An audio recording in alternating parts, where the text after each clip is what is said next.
Hi, I'm Daniel, 34, and 3 months ago I made the single dumbest, most expensive attempt at family healing in human history. I gifted my parents a $620,000 mountain lodge, a literal postcard of a home, a place with floor-to-ceiling windows, pine-scented air, and a wraparound deck that made you want to suddenly take up birdwatching.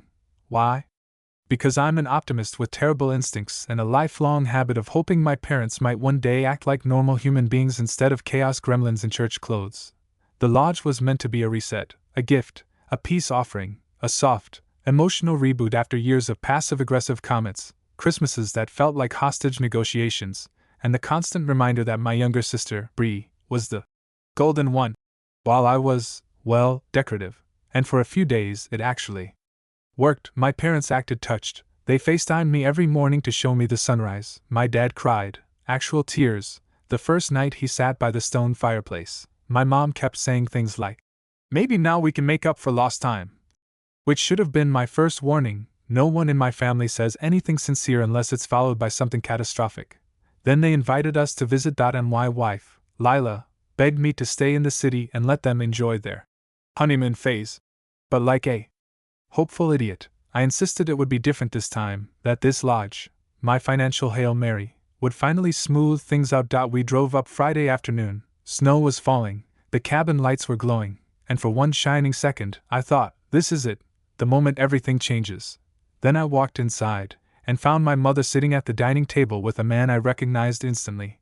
Because I had spent 3 years of my marriage wishing he'd get abducted by geese. Lila's ex, her messy, boundary trampling, permanently jobless ex-lover, and my mother turned to me with a smile like she just solved world hunger and said, "Daniel, sweetheart, don't be upset. I invited Evan here to help you and Lila reconcile."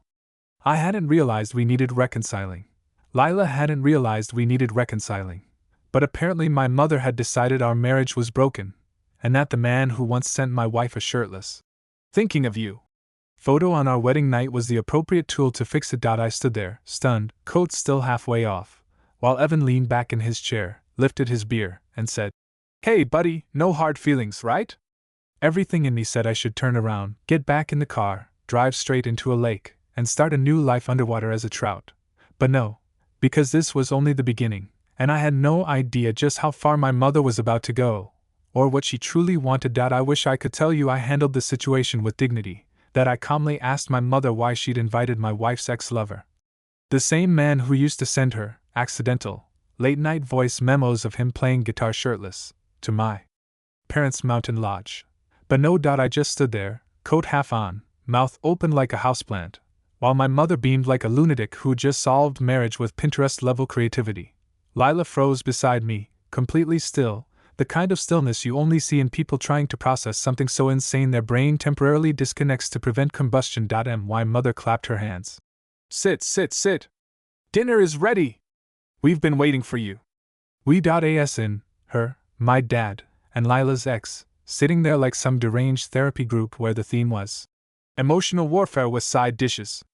My dad didn't even look up. He was aggressively buttering garlic bread, pretending this wasn't the most unhinged thing he'd ever witnessed his wife do. "Mom," I finally managed. "Why is Evan here?" My mother gave the most dismissive little wave. "Oh, Daniel, don't be dramatic. I didn't invite him. I reached out. There's a difference. I told him that you and Lila have been tense lately." "Tense?"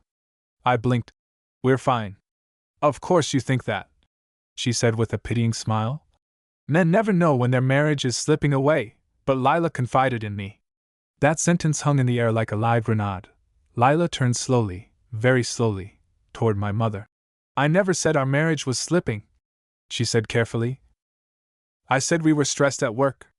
"Which is the first step," my mother insisted, nodding like a self-appointed marriage expert with exactly 0 credentials. "Stress leads to discontent, discontent to distance, distance to temptation, and temptation leads to—" She gestured grandly at Evan. "Regret." Evan raised his beer like this was a toast. Lila inhaled sharply. "I haven't spoken to Evan in 7 years. But you still follow each other on Instagram," my mother said. I stared at her. "You check that?" "Oh, honey," she smiled sweetly. "If a marriage is going to last, you have to monitor the weak points." Evan grinned. "She's right, dude. Social media is dangerous. One wrong DM and Evan." Lila snapped, voice cracking like a whip. Shut your mouth. He did, but only out of surprise. My mother continued cheerfully, as if she'd solved the nuclear crisis. So I thought, what better way to help you two reconnect than to bring everyone together? Clear the air, release old tensions. Tensions? I sputtered. The only tension here is you inviting Lila's ex to a family vacation. Oh, Daniel, she sighed dramatically. You're so reactive, this is why you struggle with leadership roles. My eye twitched. Mom, I said, struggling for calm. Why would you think involving him would help anything? She leaned forward, lowered her voice, and said, Because, sweetheart, Evan told me he still has feelings for Lila. The room went dead silent. Even my father's garlic bread froze midair. Then she added, in a conspiratorial whisper, And I think that kind of honesty is exactly what your marriage needs. I was one sentence away from lighting the lodge on fire. Here's the thing about shock. Sometimes it hits you all at once, other times it hits you in slow, horrifying stages. Like your brain is rebooting itself one corrupted file at a time. My mother's words. Evan still has feelings for Lila. Hit me in 3 stages. Stage 1. Confusion. Stage 2. Rage. Stage 3. The bone-deep realization that my mother had not just crossed a line, she had launched herself off a cliff and was now sprinting naked through the forest of insanity. Evan leaned back in his chair like he'd just been cast as the romantic lead in this deranged mountain lodge soap opera. Yeah, man, he said casually. Your mom wanted honesty, so I told her. My father finally looked up from his garlic bread. Son, he said gravely. He did say he tried to be respectful. Respectful? I hissed. He's sitting at our dinner table, announcing he still has feelings for my wife. He said he'd try. My dad repeated, as if this was a legally binding agreement. Lila stood suddenly, chair scraping back so hard it nearly toppled. No, she said, voice shaking with fury. Absolutely not. No one is doing this. We're leaving. My mother smiled gently, like Lila was a toddler having a tantrum. You can't run from your problems, sweetheart. Closure is healthy. Closure? Lila snapped. Closure is a text that says lose my number. Closure is blocking him. Closure is not. This. Evan shrugged. Hey, sometimes destiny puts people in the same room for a reason. I think I blacked out for a moment. When my vision came back, I was at the head of the table, gripping the back of a chair like a man trying not to flip the whole table. Mom, I said very carefully. Why would you, how could you, invite Lila's ex to the lodge I bought you? She blinked innocently. Well, because I didn't think you would. There it was. The crack in the facade. The slip. The truth. My mother didn't do this for us. She did this because she wanted something. Something she thought Evan could give her. But what? Lila grabbed her coat. We're leaving now. My mother didn't move. You're not going anywhere. Dinner isn't finished. Dinner? Lila barked. We're in a hostage situation. Stop being dramatic, my mother said. If you would just listen. And then she added the sentence that changed everything. You have no idea what your wife's been hiding from you. Silence. Ice cold, suffocating. My heart dropped into my shoes. Lila froze mid-step. I turned slowly. What? I said. Did you just say? My mother folded her hands like she was about to begin a church sermon, and with absolute certainty she said, Lila never told you the real reason she ended things with Evan. Lila's face went bloodless.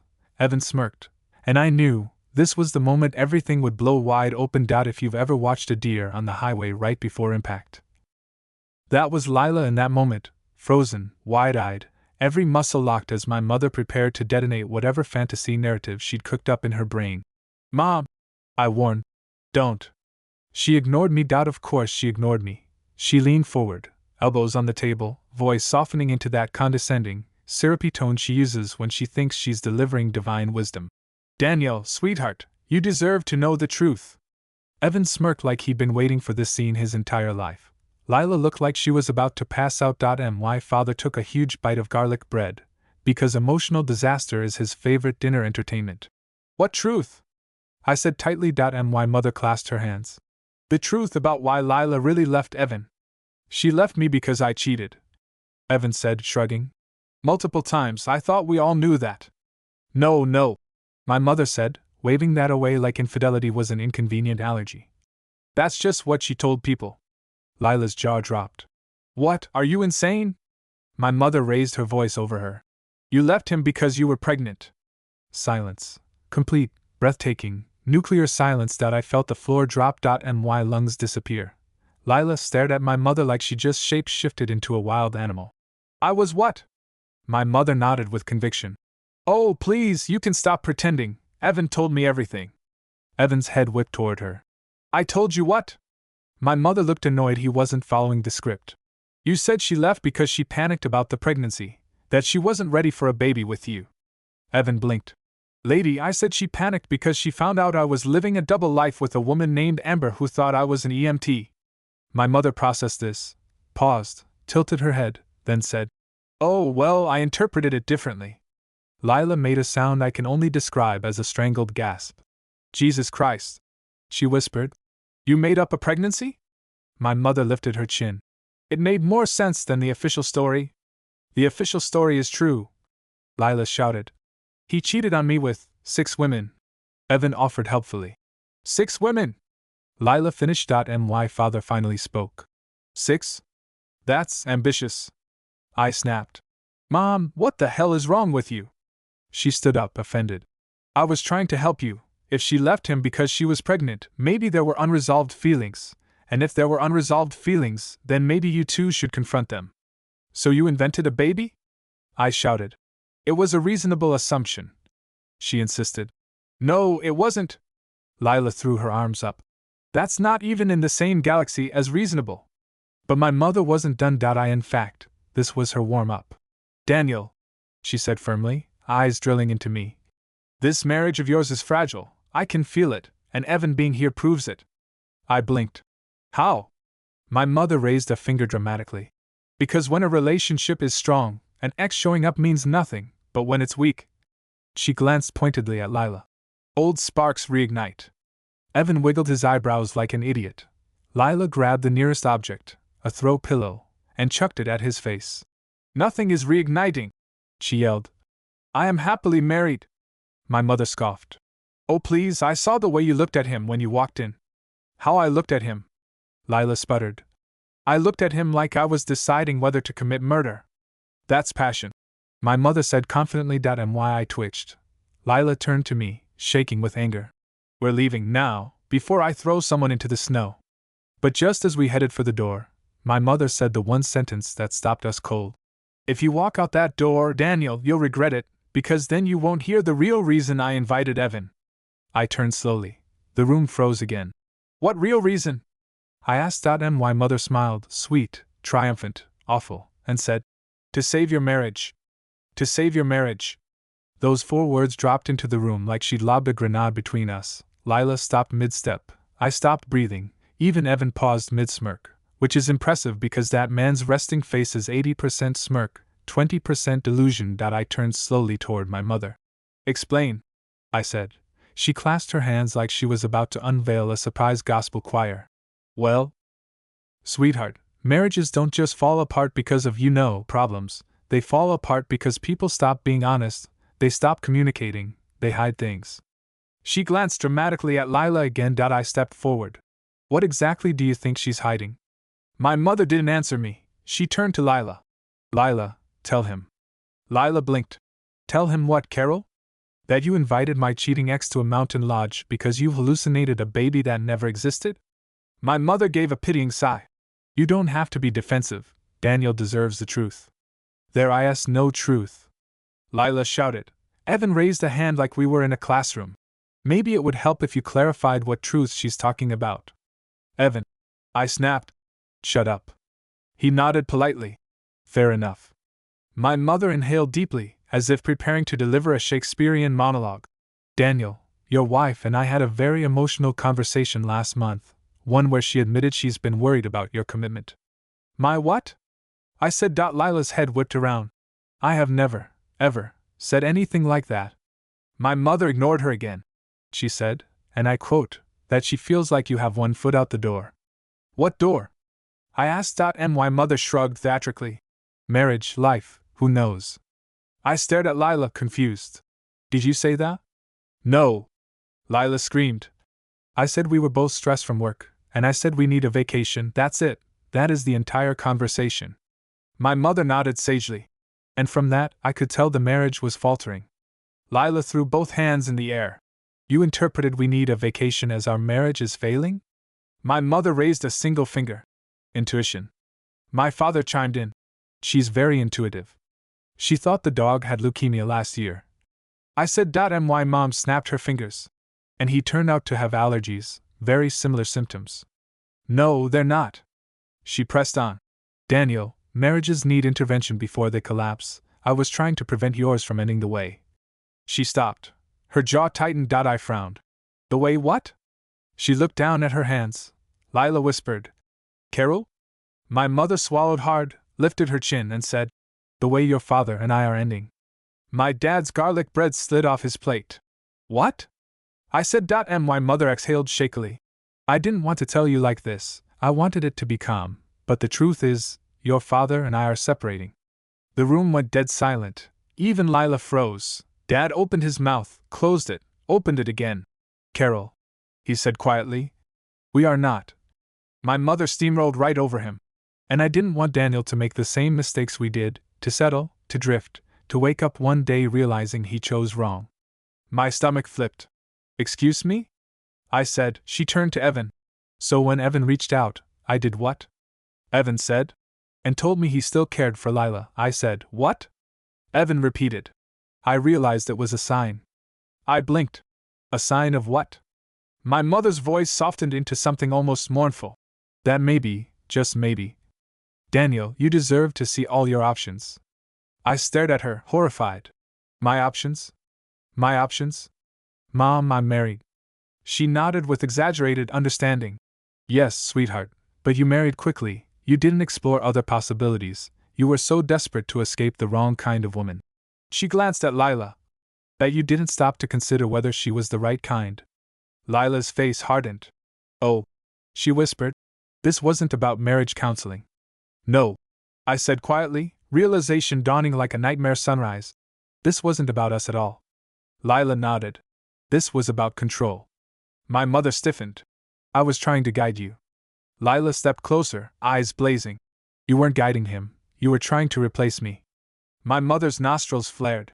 You don't respect my son. And you don't respect boundaries. Lila fired back. So you created this entire circus to break us up? My mother finally snapped. I didn't create it. She shouted. I revealed it. Revealed what? I demanded. And my mother pointed at Lila, furious. That she married you for convenience, that she settled, that she never truly got over Evan. Evan perked up. She didn't? No. Lila and I screamed in unison. But my mother wasn't listening. She never does. She slammed her palm on the table. I saw the way she looked at him when she walked in. Lila stared at her like she was witnessing a natural disaster. I looked at him like a rat in the pantry. That's still attention. My mother hissed. Lila's eyes narrowed. Carol. Why do you hate me so much? My mother froze. My father closed his eyes, and then, my mother whispered. Because you took him. The silence after my mother whispered. Because you took him. Hit like a punch to the ribs. Lila froze mid-breath. I felt my stomach drop. Carol. Lila said carefully. I didn't take anything.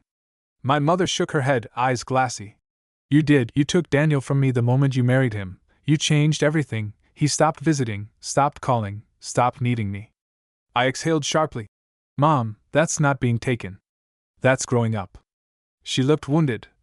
You were my closest person, and then suddenly there was no space left for me. Lila stepped forward.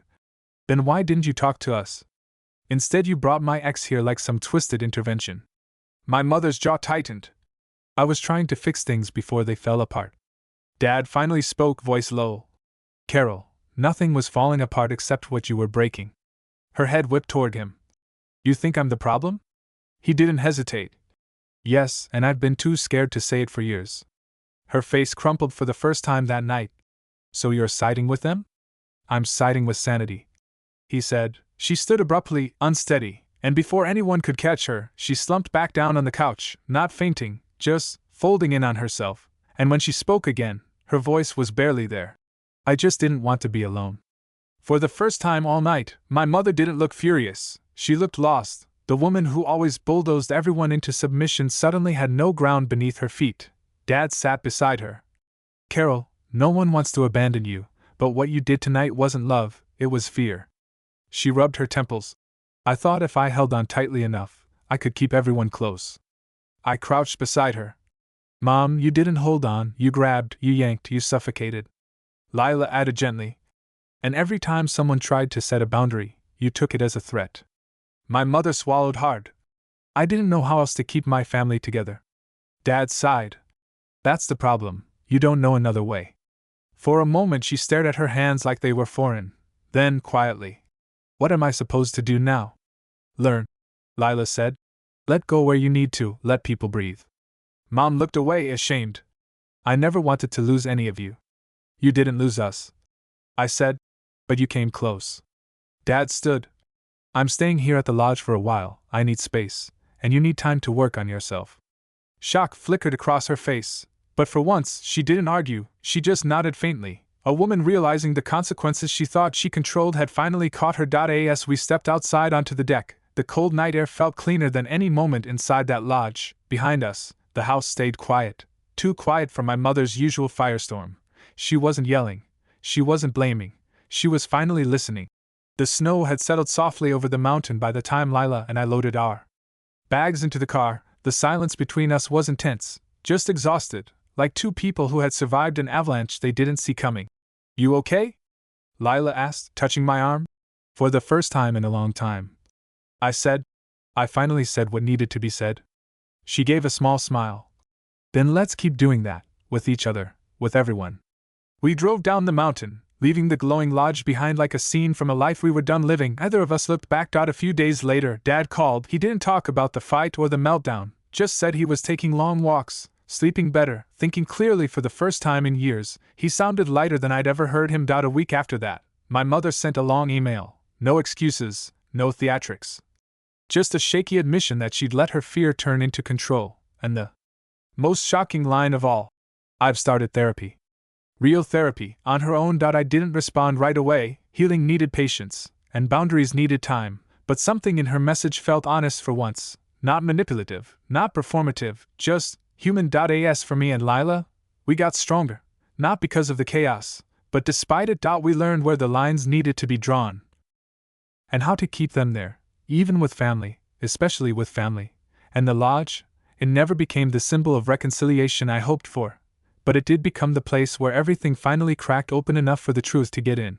Sometimes a gift doesn't fix the people you give it to. Sometimes it reveals who they really are, and who you need to become to protect your own life. One thing's certain. Next holiday? We're staying home, door locked, phones off. No ex-lovers allowed.